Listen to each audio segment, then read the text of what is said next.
All right. Joshua Heston, Editor-in-Chief of State of the Ozarks, here at the UFO Conference with Race Hobbs. And I have a question for you.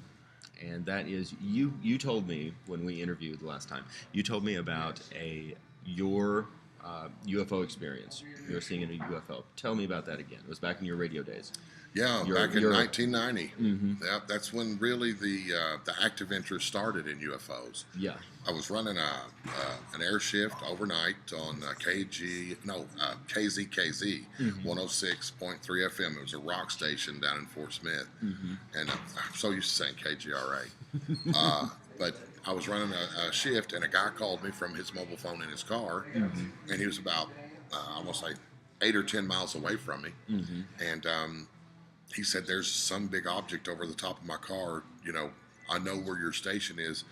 Can you see it from here?" I said, "Okay, hold on." And I put him on hold, and I run out the back door, and I look, and I can see this light, and it's just, 30 degrees off the horizon, and it's just hovering across the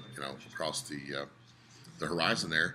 And it was like an arc light off of a welding light, like a welder was just out there with this giant, welding torch, doing his thing.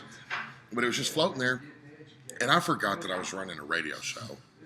Back then, songs weren't automated on computer. We literally manually engineered song after song. We played each one. And I had to run back to the station. I had dead air. There was nothing on the station.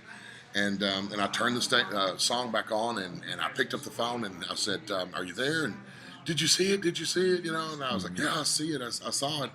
I said, "What did it look like?" Because I couldn't see what was the source of the light. I could just see the light. Yeah. And he said, "Race, it looked like a big submarine." Wow. It was like a big black cigar, like a submarine or a cigar shape, and the light was on the front of it. And I hung up with him, and I ran back out. My replacement came, and I handed him the station, and this was all happening in real time. And I ran back out, and I could still see it on the horizon, way away, just drifting way away. It never deviated from its path. It never went up or down or left or right or anything like that. I could literally see from the light on the front of this thing, I could see it illuminating the tops of the trees in the forest below it. I could see it from this high hill from where we were. Yeah. And because I was kind of looking almost straight at it, just up a little bit, and I could see the forest underneath it lit up. And that's what cued him. He was at a stoplight in the middle of pretty much nowhere out in Oklahoma over there, right on the border. And he was at a stoplight at a little three-way, and he said he looked out and he could see the shadows moving under the trees right by him. And he thought it was just like a full moon. He was like, "Man, it's awful bright, but it must be a full moon." But when he looked, he could see literally the shadows moving.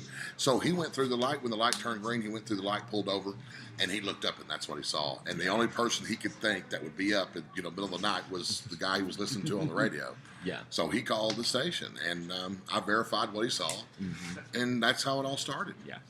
That's amazing. It wasn't like I saw, a manufactured ship up there that I could say that thing has been built by something.